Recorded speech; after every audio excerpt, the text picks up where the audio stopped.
Assalamualaikum warahmatullahi wabarakatuh, sahabat Bunda dimanapun berada. Jumpa lagi dengan kami di sini. Alhamdulillah sekarang sahabat Bunda tidak sendiri.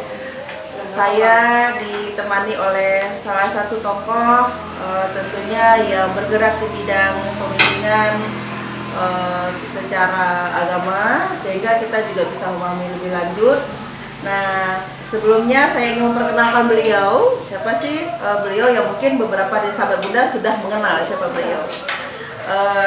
Beliau bernama Tengku Ahyar Muhammad Gade, dan beliau adalah salah seorang penyuluh di Kementerian Agama Kabupaten Pidi, dan sekaligus juga seorang akademisi di Institut Agama Islam Al-Aziziyah Samalangan.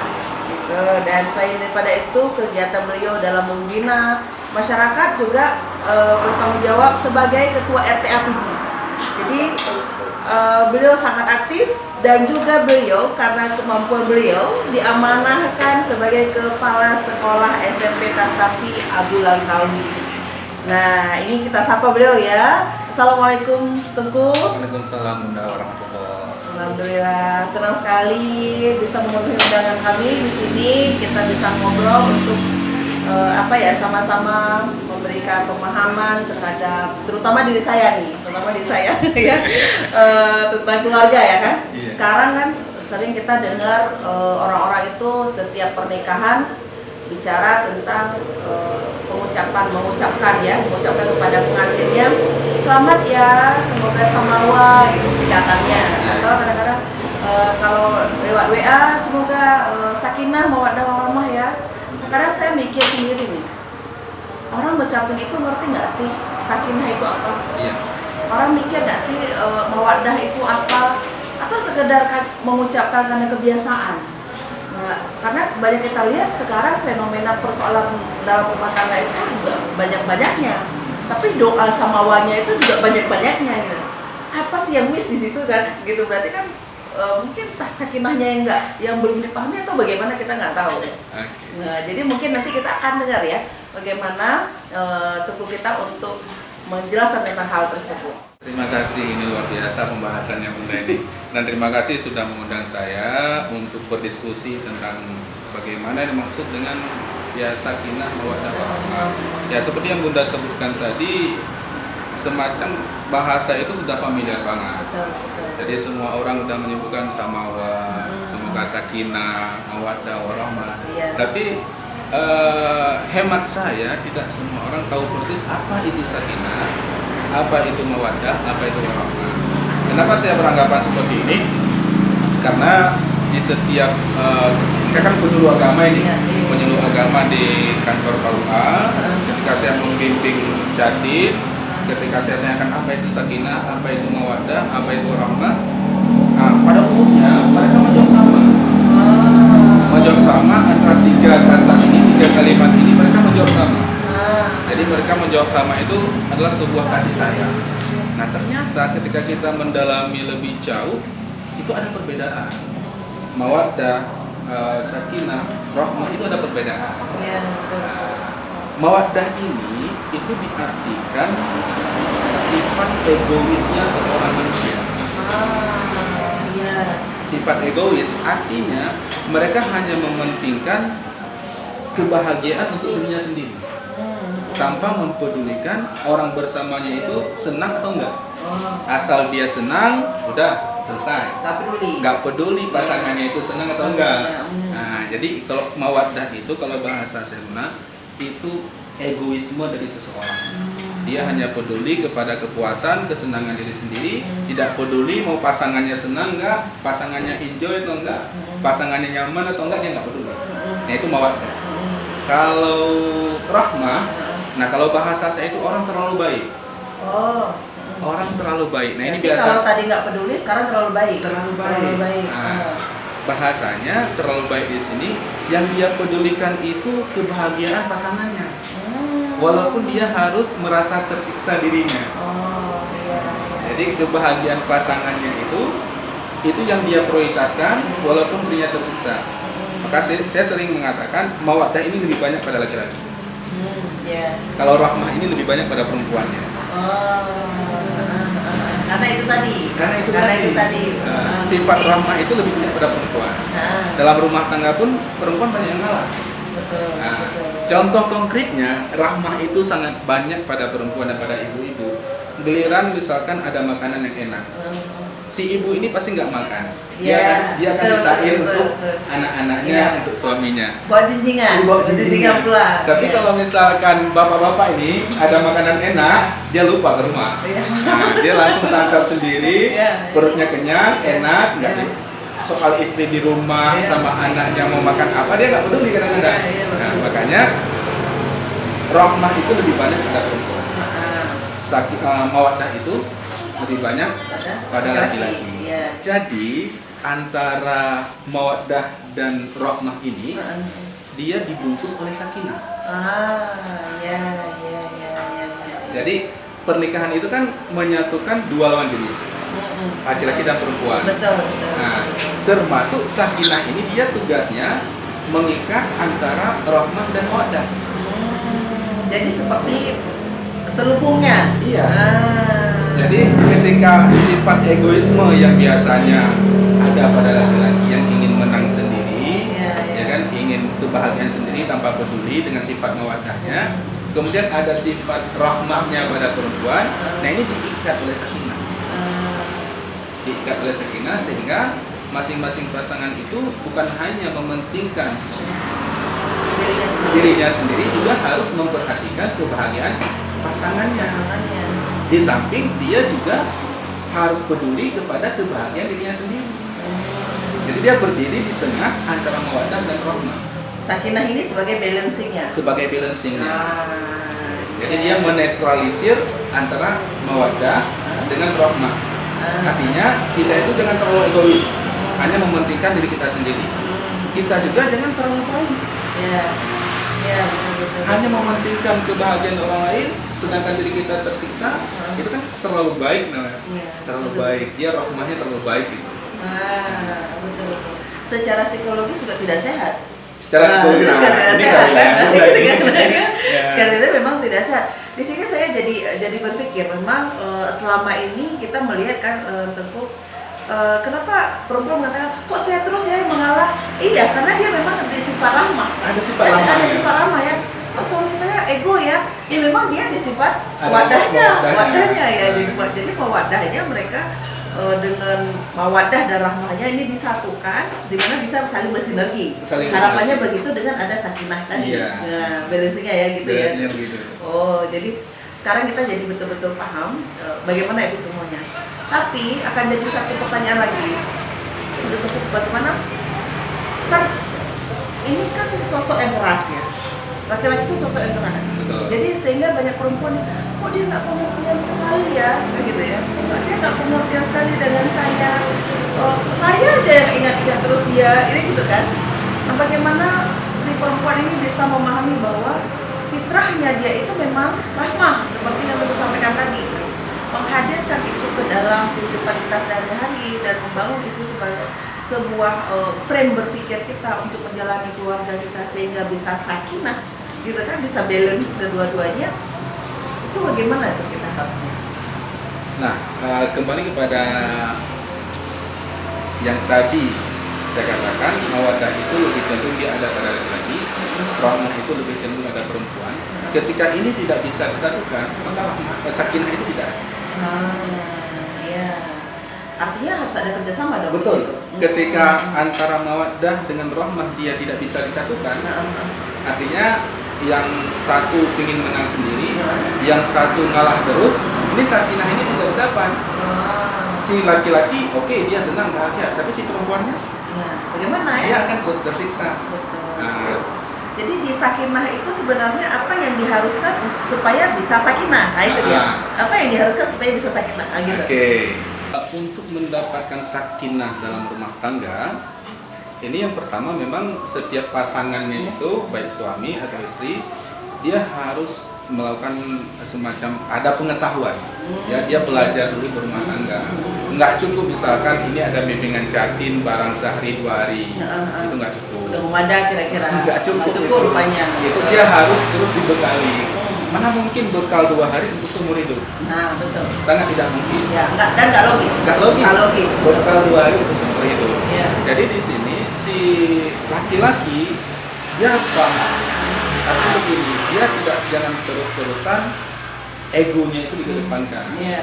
Jangan terus-terusan, dia juga harus perhatikan. Itu yang perlu dilakukan di sakinah. Perlu dilakukan agar terbinanya sakinah. Agar terbinanya sakinah. Itu jadi, bukan laki-laki. Kalau misalkan mawaddah ini dia nggak diturunkan, egois ini dia nggak diturunkan, hanya mau senang sendiri, yang satunya tersiksa, sakinahnya nggak dapat. Iya. Itu pertama. Kalau yang rahmah ini mudah, dia memang sudah mau berkorban. Iya. Dia memang sudah mau mengalah. Tinggal di laki-lakinya ini.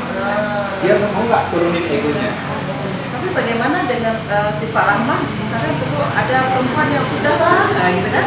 Sudahlah biar saya aja. Jadi akhirnya dia tanpa disadari dia menyakiti dirinya sendiri. Betul. Nah itu kan nggak sehat. Yeah. Ketika dia punya kesempatan, imbasnya bisa ke anak-anak, bisa ke pola asuh yang dibina. Karena kan mayoritas masyarakat kita itu kan lebih banyak berada di rumah itu perempuan. Betul. Nah ketika makin banyak energi negatif pada dirinya, tentunya itu kan harus dibuang. Ibaratnya gunung kalau udah magmanya udah siap meledak, ada meledak kan gitu. Ibarat manusia juga melakukan hal demikian. Nah ini kan bahaya untuk perempuan. Nah itu bagaimana ketika menyikapi sikap yang seperti itu, apakah itu disebut juga sebagai rahmahnya si perempuan gitu? Ketika dia menyakiti dirinya sendiri untuk membuat biarlah saya yang tersakiti asal dia bahagia, kan ada begitu. Iya. Ya kan? Cinta gitu ya. Itu berarti kembali pada esensialnya tadi. Bahwa sifat rahmah itu dia orangnya terlalu baik, yang dia perhatikan hanya untuk membahagiakan pasangannya walaupun dirinya tersiksa. Nah, untuk mencapai sakinah itu kunci utamanya seperti yang saya katakan tadi, bahwa si laki-laki ini yang punya sifat mawaddah, dia itu jangan menunjukkan egonya, dia harus mengalah. Karena yang satu pihak si istri sudah mengalah, tinggal mengalah yang ini sehingga ini tidak merasa tersakiti.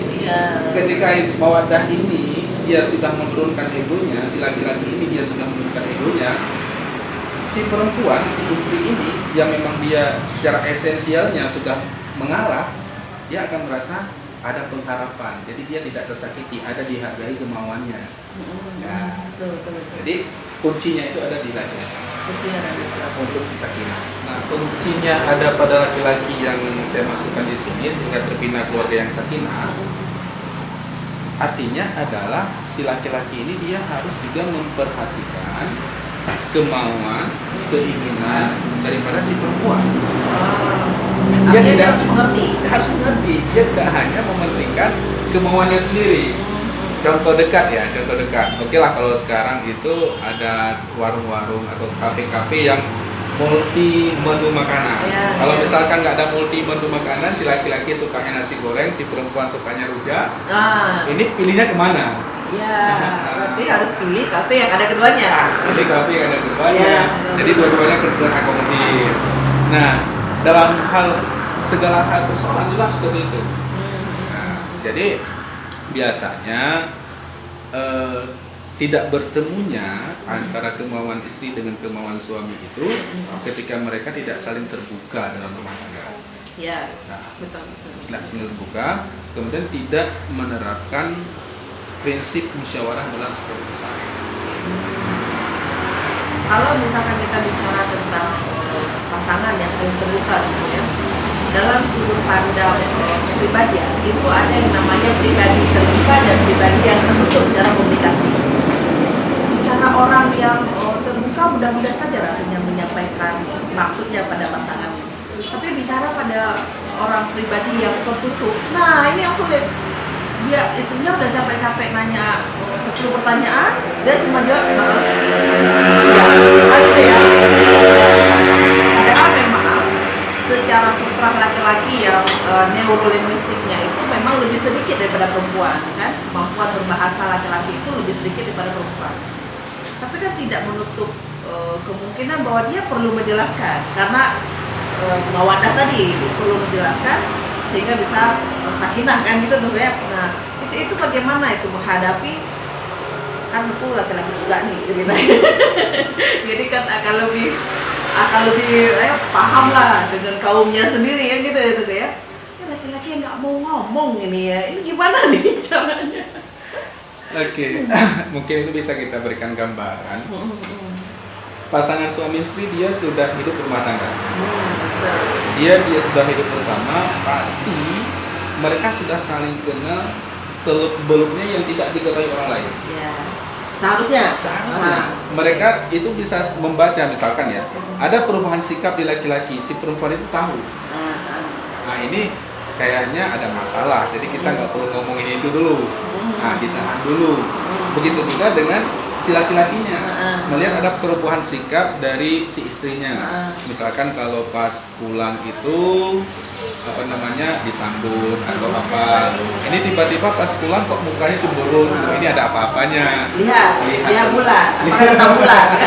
Bisa jadi. Kalau ada bulan kan moodnya berubah. Betul, bisa jadi.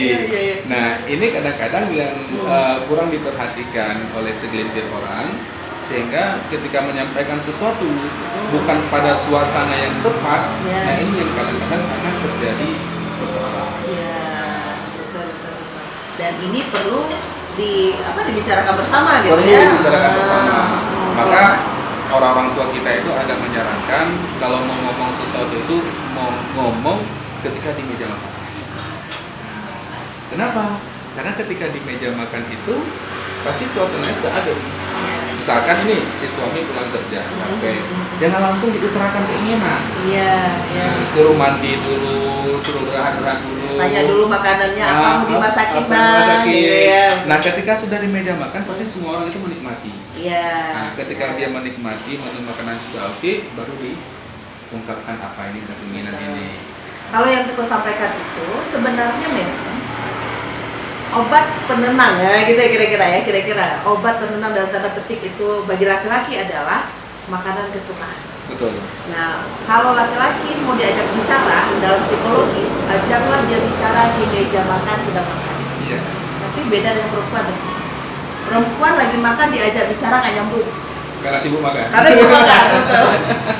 Karena kalau perempuan lagi makan itu dia fokus nyicip rasanya, fokus dia ini apa ya dibuat dari apa kan gitu. Kalau laki-laki dia betul-betul mengisi energinya dan pada saat itu memang lagi pas-pas kita ajak komunikasi.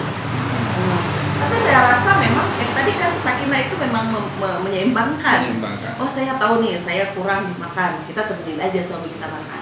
Bisa gitu ya gitu ya, temenin makan sambil ngobrol dari hati ke hati. Jadi kita jangan makan. Nanti takut yang terobolin makannya. yang diobrolin kan nanti jadi makanannya. Akhirnya kita jadi tidak apa yang kita yang mau kita capai itu jadi tidak tercapai kan.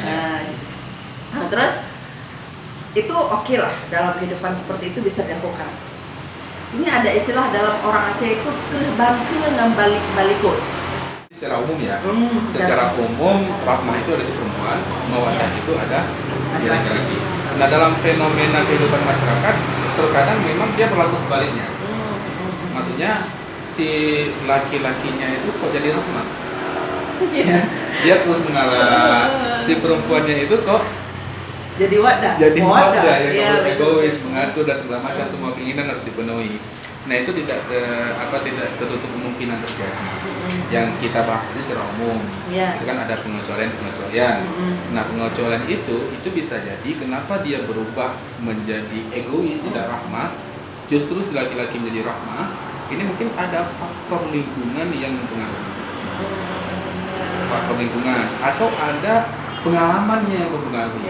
Bisa jadi di awal-awal dia tetap rahmah, tapi karena selalu tersiksa, terlalu tersakiti, dia loncat ini. Dia loncat. Saya nggak mau tersiksa terus. Saya harus hegemoni saya, harus itu ya, harus tunjukkan. Jadi saya nggak mau selalu mengalah terus. Saya nggak mau mengalah terus.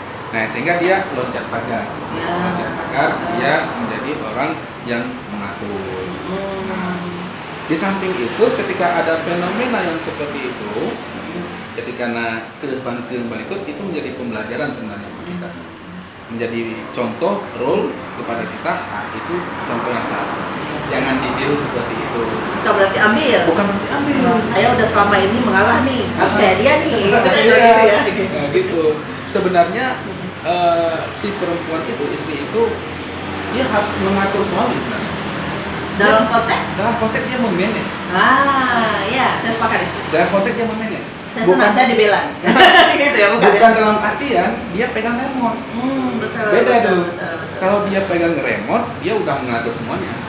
Berarti gini, kalau ibaratnya televisi, remote-nya ada di suami, tapi tontonannya itu adalah istri. Iya, Jadi begitu. kan gitu ya, kira-kira Begitu, gitu ya. Hmm. Jadi istri harus mengemas sebuah tontonan yang membuat dia menarik untuk menonton. Betul. Betul ya? Jadi bukan remote kontrolnya. Bukan remote Betul. kontrol. Betul. Jadi dia tugasnya memanage. Karena kan Iya. sering kita dengar orang bilang keberhasilan seorang suami di luar rumah itu sangat dipengaruhi oleh Istri. istri di rumah. Dukungan istri di rumah sangat mempengaruhi. Ya. Kalau tidak ada dukungan dari rumah, nggak bakalan. Berarti Tuku secara tidak sengaja ngomong, misalkan gini, saya boleh nanya nggak? Dia dikit ini. Kalau pulang ke rumah, istri moodnya kurang enak, besoknya berangkat kerja nyaman nggak? Nggak nyaman. Nggak nyaman. Berarti semua laki-laki merasakan demikian. Merasa demikian. Berarti saya harus introspeksi diri. Gitu ya kira-kira. Jadi kalau kita jadi istri, kenapa ya rezeki saya? Kalau saya bilang begini, rezeki tidak kita dapatkan lebih dari suami kita. Mungkin pelayanan yang kita berikan tidak membuat suami kita siap untuk bekerja. Menurutku gimana tuh? Itu kalau dalam konteks agama, ada salah satu guru kita itu, para ulama menuturkan bahwa keridhaan seorang istri ketika suami berangkat dari rumah itu akan mempermudah rezeki suami. Nah, itu dia. Keridhaan seorang istri artinya Ya. ketika si istri melepaskan kepergian suaminya untuk mencari rezeki, untuk bekerja di luar rumah, dia ridha, dia barengi dengan doa, itu mempermudah rezeki. Tapi kalau misalkan dia keluar baru saja siap berantem, ya, Tentunya. itu rezekinya juga akan ada. Nah, Sebenarnya kan dalam ilmu pengetahuan perilaku itu ada yang namanya hormon bahagia, mampu menciptakan kemampuan berkreasi si laki-laki di dalam bekerja. Jadi ketika dia bekerja dengan ide-ide yang cemerlang, otomatis hasilnya juga akan banyak.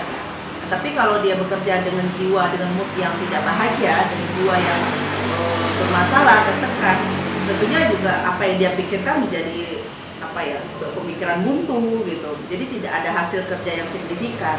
Ini memang dalam Islam sudah digariskan bahwa itu tadi istri memanage bahwa bagaimana si istri bisa menyediakan suasana hati yang bahagia, yang nyaman, yang siap dia untuk menggunakan segala energi dia mencari nafkah di luar. Ya, berarti kalau nafkahnya nggak sampai ke rumah, bukan karena suaminya nggak pandai cari nafkah, tapi karena istrinya nggak pandai manage suaminya. itu bisa jadi. Bisa jadi, gitu. Jadi artinya memang bukan berarti si istri juga harus melakukan hal demikian semata-mata karena untuk mendapatkan rezeki saja, kan gitu ya. Tapi karena sakinah itu tadi ya, tentu ya, karena sakinah tadi. Gitu. Nah, kita bisa melihat juga dalam kehidupan sehari-hari. Ketika seseorang misalkan si suami ini dia keluar rumah enjoy, dia di kantor atau di tempat kerjanya itu ya bisa dikatakan nggak ada masalah apa-apa, itu di rumah. Tapi kalau sampai bisa keluar rumah dia banyak bengongnya, banyak gelisahnya, itu pasti bermasalah di rumah itu besar. Dia akan terpengaruh. Betul. Karena memang saya banyak kasus yang saya bantu itu karena asal permasalahan itu karena di rumah. Padahal ketika kita menerapkan 3 kunci ini tadi, itu menjadi senjata besar kita untuk bisa survive jalani hidup ini. Betul. Dengan keluarga kecil kita, kan gitu ya. Jadi tentu sebelum kita menutup perbincangan kita, saya seru nih bincang ini ya. Apa saran Teguh untuk keluarga-keluarga kecil di luar sana untuk bisa memberikan sakinah mawaddah warahmah?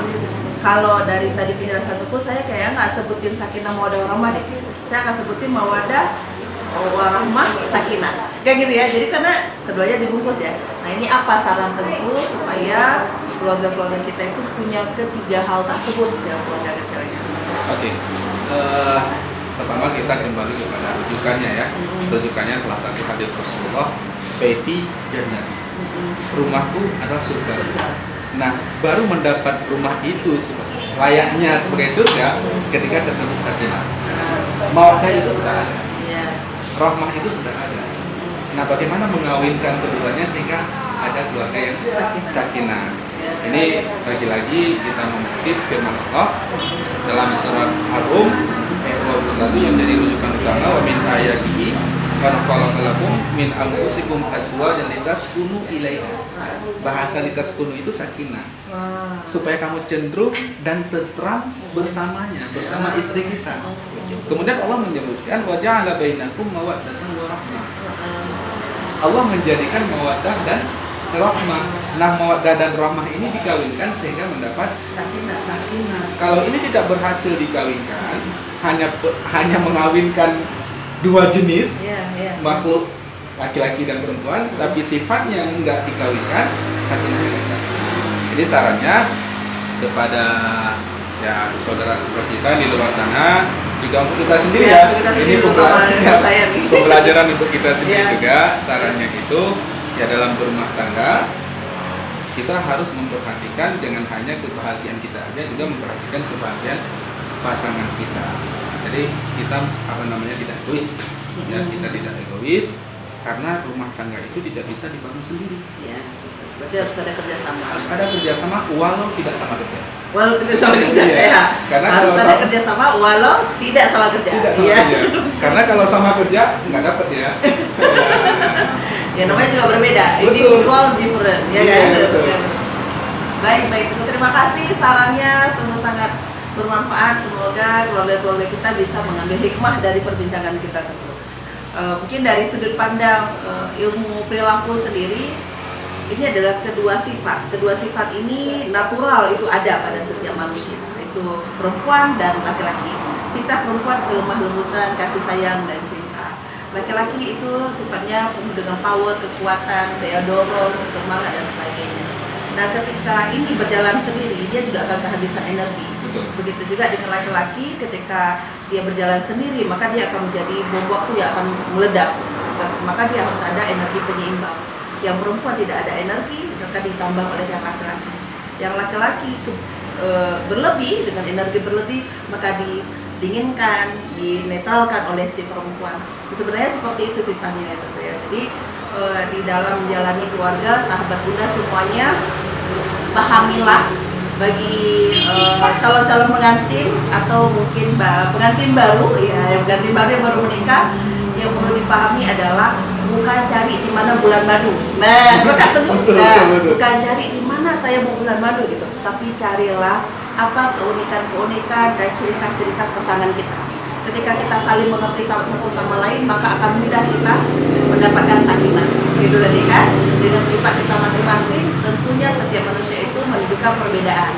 Tetapi pemahaman tidak akan kita peroleh ketika kita tidak tahu keunikan yang dimiliki oleh pasangan kita, sehingga akan semakin besar jurang perbedaan antara pasangan itu sendiri yang mengakibatkan pada konflik rumah tangga yang terjadi. Baik sahabat Bunda, demikian perbincangan seru kita dengan Teguh Ahya, dan semoga sahabat Bunda terinspirasi dengan apa yang kita bicarakan tadi. Semoga selalu menjadi tolak ukur kita dalam bergerak, bertindak, dan berpikir dalam keluarga kecil kita.